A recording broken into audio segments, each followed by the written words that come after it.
Lantaran panggilannya tidak dijawab ini, mangkel rupanya hati sang ibu. Ya Allah, Juraiz ini saya lahirkan dia antara pilihan hidup dan mati. Saya asuh dan saya besarkan dia. Cuma saya panggil tidak mau menjawab, sakit hati saya. Keluar katanya, ya Allah, jangan mati Juraiz sebelum dia bertemu orang jahat. Nah, berlalulah riwayat ini. Hari berganti hari, bertukar minggu pergi datanglah bulan. Kesolehan anak muda yang bernama Juraiz ini terkenal ke seluruh kampung.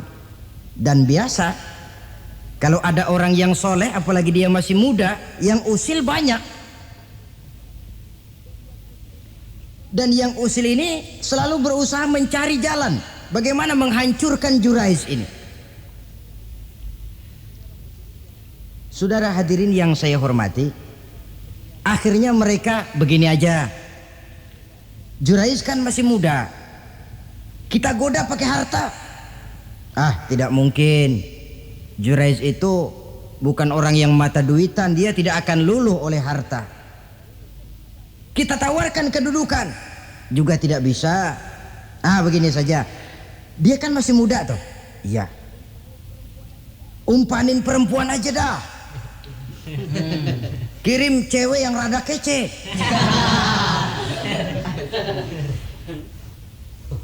Dicarilah perempuan untuk menggoda Juraiz ini. Sampai satu malam Juraiz sedang ibadah di mihrab dalam masjid, masuk perempuan ini dengan langkah gemulai, dengan suara merdu mendayu-dayu, mencoba merayu, membujuk, mempedaya, mempesona Juraiz. Tapi enggak kena. Sejak dari berpakaian lengkap si perempuan ini sampai bahasa Arabnya uryanun thalik, tanpa sehelai benang pun lagi lekat di badannya. Menggoda Juraiz, memegang Juraiz, muter-muter di depan Juraiz tanpa selembar benang pun lekat di badannya. Juraiz mantep. Si perempuan karena sudah kadang merasa dibayar lalu nggak berhasil kan malu. Akhirnya dia keluar dari masjid, dia pergi ke sebuah kampung. Di sana dia berzina dengan seorang pengembala kambing dan hamil. Ketika hamilnya besar, si perempuan ini kemana-mana pidato. Saudara-saudara, kenal nggak Juraiz? Kenal. Yang katanya rajin bener ibadah tuh, yang mainannya di masjid melulu, yang mainannya tasbih melulu. Nih perut saya nih, dia urusannya tuh. Juraiz, apa betul? Oh. Akhirnya Juraiz dicari orang, macam-macam, yang caci maki, bahkan ada yang nyambitin pakai batu sampai berdarah kakinya, berdarah tangannya. Caci maki orang sudah nggak karu-karuan. Masjid lu ya, topeng doang lo. Saudara hadirin yang saya hormati, kita lihat di sini Juraiz sedang sholat sunnah, dipanggil oleh ibunya, tidak menjawab. Cuma itu ilatnya, dan ibunya pun tidak tahu kalau Juraiz sedang sholat. Keluar omongan yang tidak enak, dan omongan itu manjur. Kata Juraiz, saudara-saudara begini, apakah di antara saudara-saudara ada yang lihat saya melakukan zina dengan perempuan ini? Tidak ada. Lalu atas dasar apa saudara menuduh saya? Ya pengakuan si perempuan tadi. Nggak bisa dong kalau nggak ada saksi. Sekarang begini saja, bagaimanapun saya ngotot, saudara nggak percaya, kita tunggu saja sampai si bayi ini lahir. Kita tanya dia nanti siapa bapaknya. Baiklah kalau begitu. Ditunggulah saat kelahiran sang bayi. Begitu bayi itu lahir ke alam ini, brown, merah, masih orok. Setelah dibersihkan, ditekan perutnya oleh Jurayj. Ya gulam, qul man abak. Bayi, tolong kasih tahu siapa bapakmu. Dengan izin Allah itu orok bayi yang masih merah ngomong, bapak saya tukang ngangon kambing di kampung ano. Kata Jurayj tuh kan, gua tuh juga bukan gua dah. Gak percaya sih ente, main sabot aja begini akhirnya nih. Ternyata sedang sholat sunnah dipanggil, tidak menjawab, ibunya mangkel, keluar omongan tidak enak, itu masih manjur. Apalagi kalau nggak lagi ngapa-ngapain, dipanggil nggak jawab, atau menjawab dengan panggilan yang nyakitin hati, tentu saja lebih manjur lagi ucapan orang tua kita itu. Saudara-saudara yang saya hormati, jadi kewajiban ini al-ijabatu inda'a, menjawab apabila dipanggil.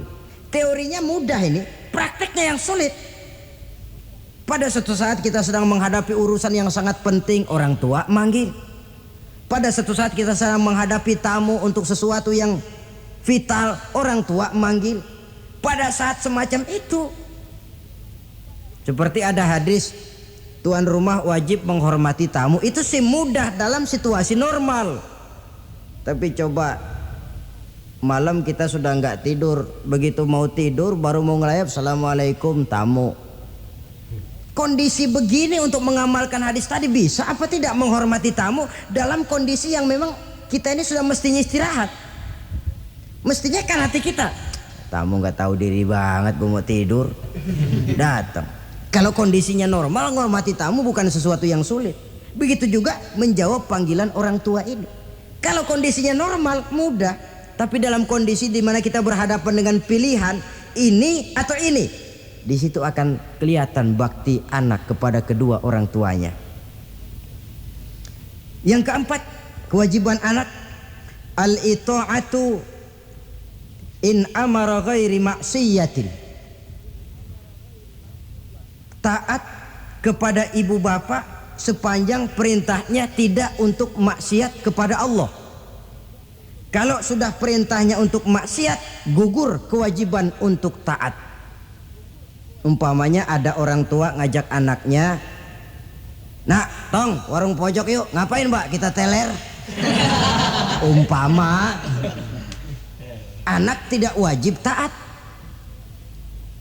Atau ada orang tua musyawarah sama anaknya, nah gimana kalau kita pindah agama saja, tidak wajib taat.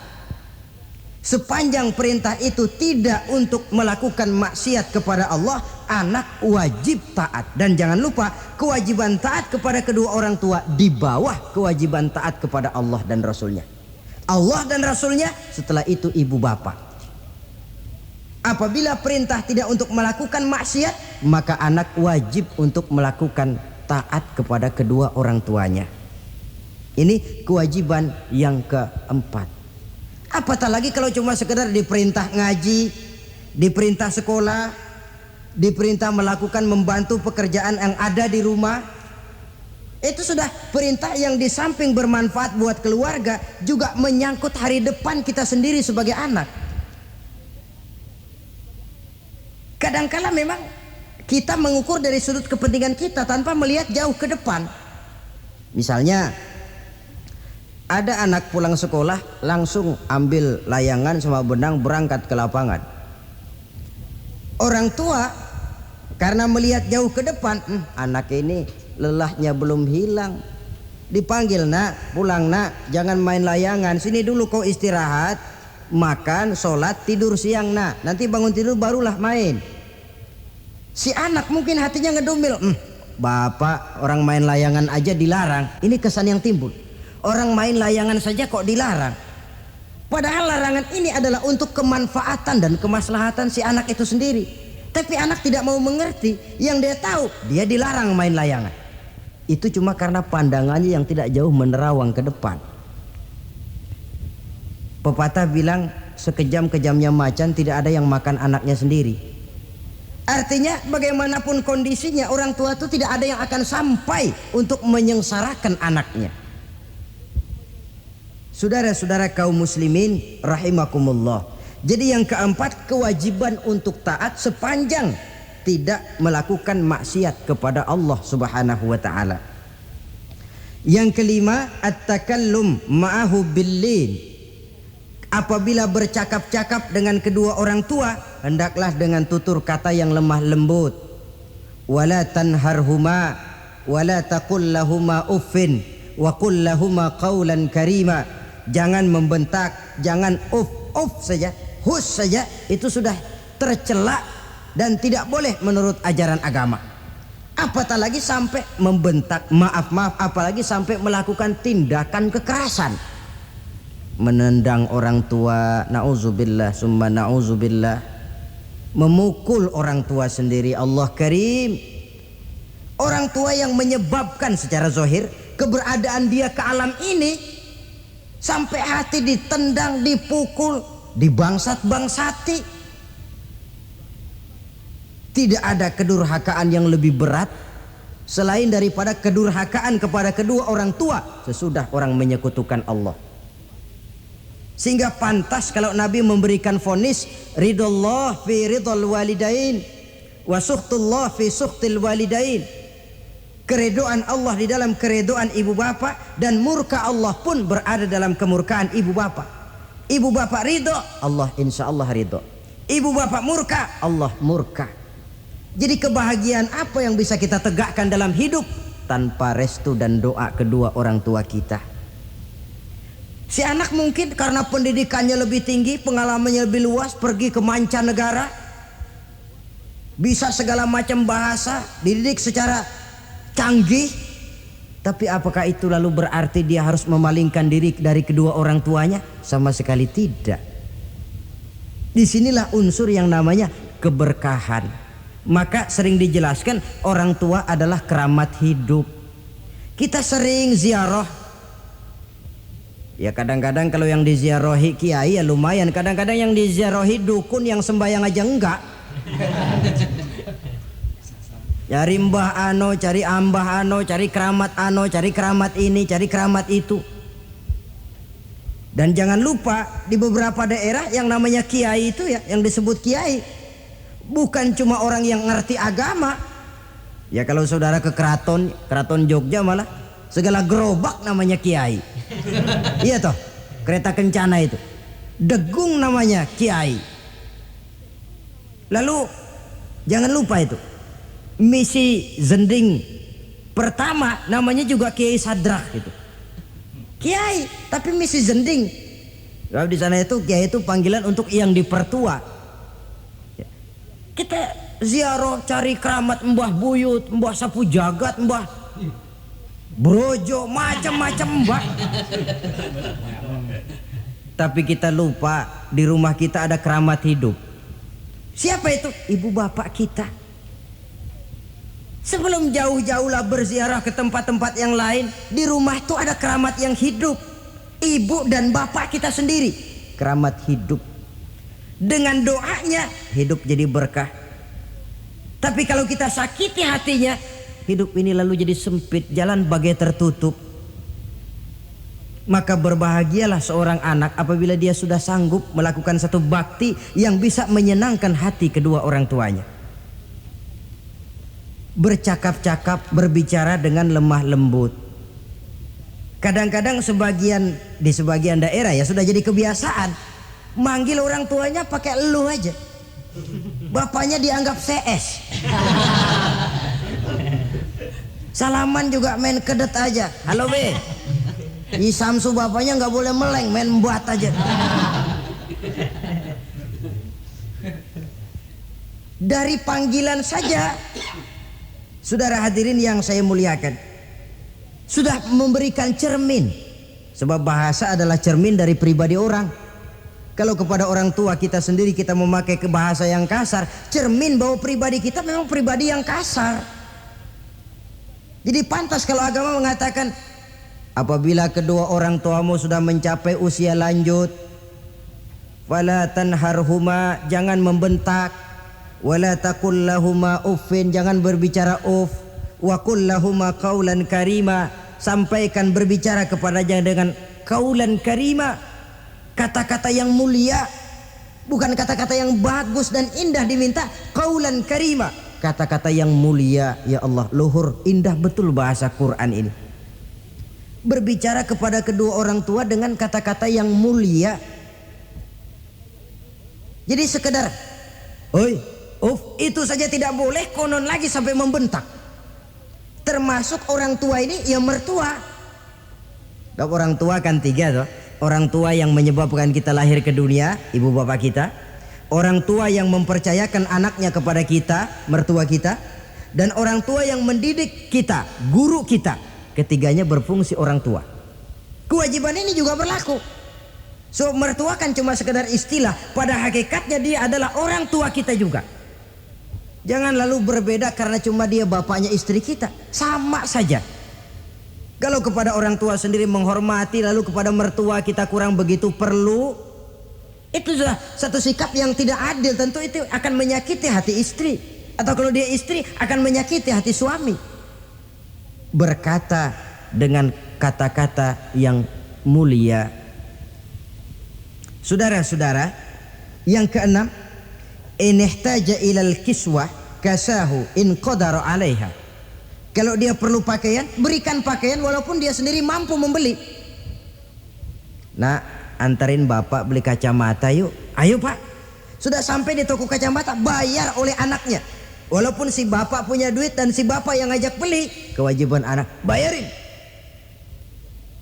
Jangan mentang-mentang bapaknya cuma minta dianterin, bener-bener nganterin. Bapaknya ngeluarin dompet cuek aja. Malah ada kembalinya pak. Wah, kembalinya ditarik. Ya kalau anak belum punya penghasilan ya wajar. Yang kita maksud di sini, anak sudah mandiri dan punya penghasilan yang memadai, bahkan mencukupi untuk membantu orang tuanya. Saudara hadirin yang saya muliakan, dan ini juga kalau memang bisa, seharusnya orang tua kita itu kita pakaikan yang lebih baik dari yang kita pakai sendiri kalau bisa. Sebab nantinya sikap kita kepada orang tua kita itu akan jadi bahan bibir di masyarakat. Si Ano ya, dia enak-enakan ke orang tuanya begitu aja ya. Mungkin di depan kita orang tidak bicara, tapi di belakang kita kok tegel ya, kok sampai hati ya. Dia enak-enakan berdiri di Menara Gading, tapi orang tuanya tiap hari kerja begitu berat. Saudara hadirin yang saya hormati, sekali lagi, di depan kita orang mungkin tidak berani bicara, tapi di belakang itu akan jadi buah bibir. Ini dari segi kita memelihara muru'ah. Yang ketujuh, al-masyu khalfuhu. Kalau jalan mengiring, artinya di belakang orang tuanya. Ini adabnya, adab berjalan. Saudara yang saya hormati, ini yang dicontohkan oleh baginda Rasul. Jika berjalan dengan orang-orang tua, beliau belakangan. Kenapa? Ini merupakan simbol penghormatan kita kepada orang yang lebih tua daripada kita. Tidak mentang-mentang karena pendidikan lebih tinggi, merasa dirinya lebih tahu, lebih pengalaman, selonong boy.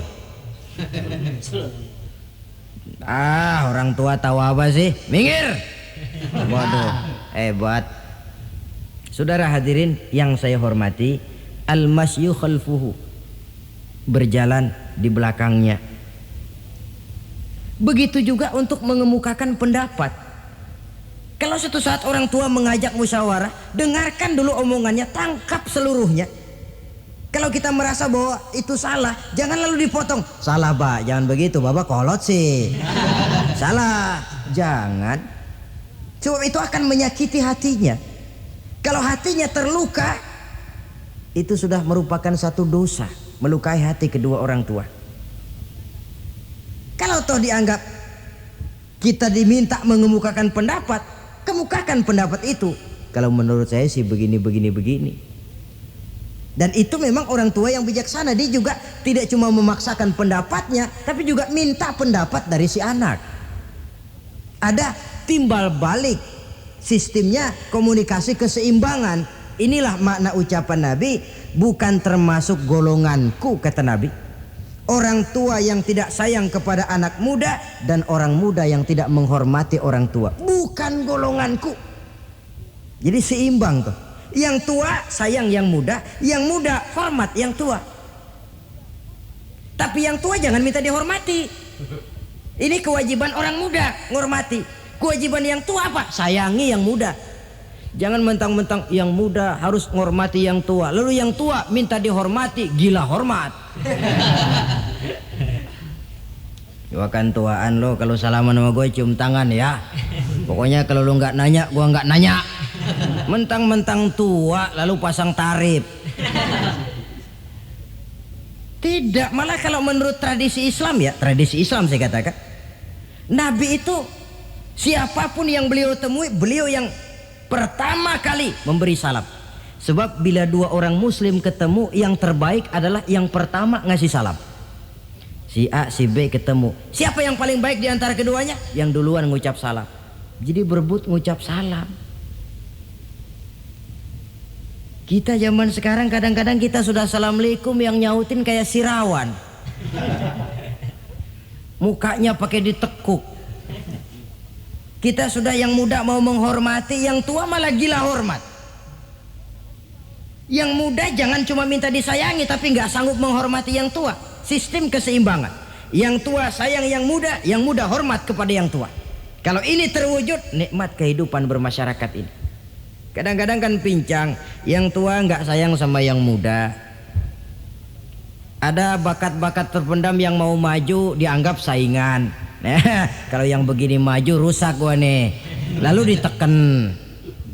Lalu yang muda pun karena merasa pendidikan lebih tinggi, pandangan lebih luas, nyelongcong jadinya. Kurang ajar sama yang tua. Timbul gap, timbul misunderstanding, salah pengertian. Kalau sudah begitu, kesatuan dan persatuan sulit diwujudkan. Maka usaha pun lalu tidak seperti yang seharusnya.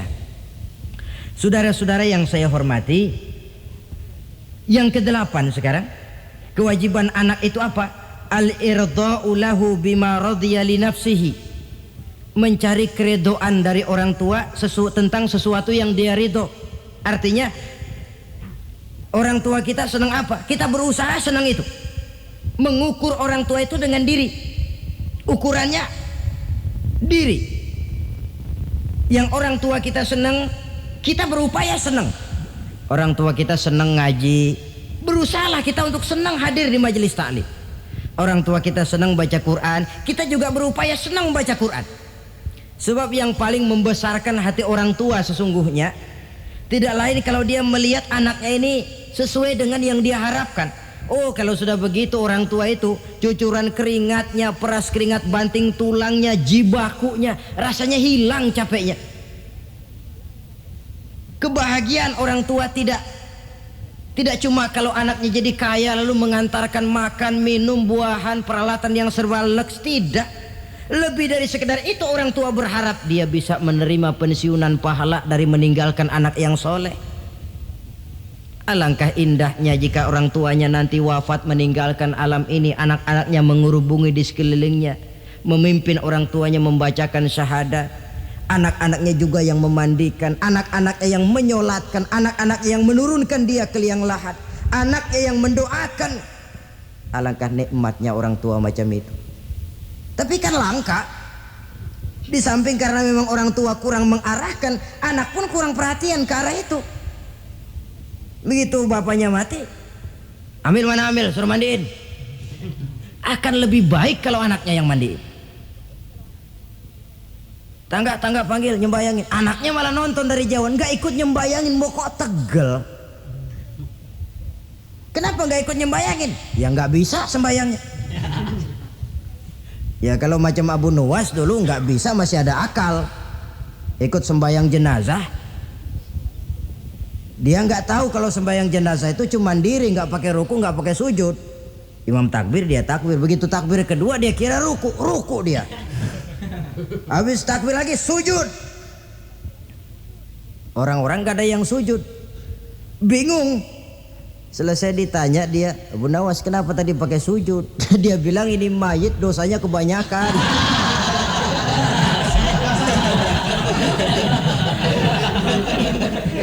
Jadi kalau nggak pakai sujud dosanya nggak diterima katanya.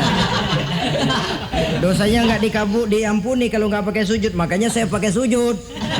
Itu sih akal-akalan gitu. Jawaban orang kepepet namanya. Saudara hadirin yang saya hormati, baiklah ya. Yang ke-9, al-ikrahu lahu bima yakrahu li nafsihi. Membenci apa yang dibenci oleh orang tuanya. Orang tua kita nggak senang judi, jangan dekati judi. Orang tua kita nggak suka minuman keras, jangan cekek botol. Orang tua kita nggak senang kalau kita pulang sampai pagi misalnya, jangan pulang pagi. Orang tua kita nggak senang kita hanyut dalam arus pergaulan bebas, batasi pergaulan untuk menjaga hatinya.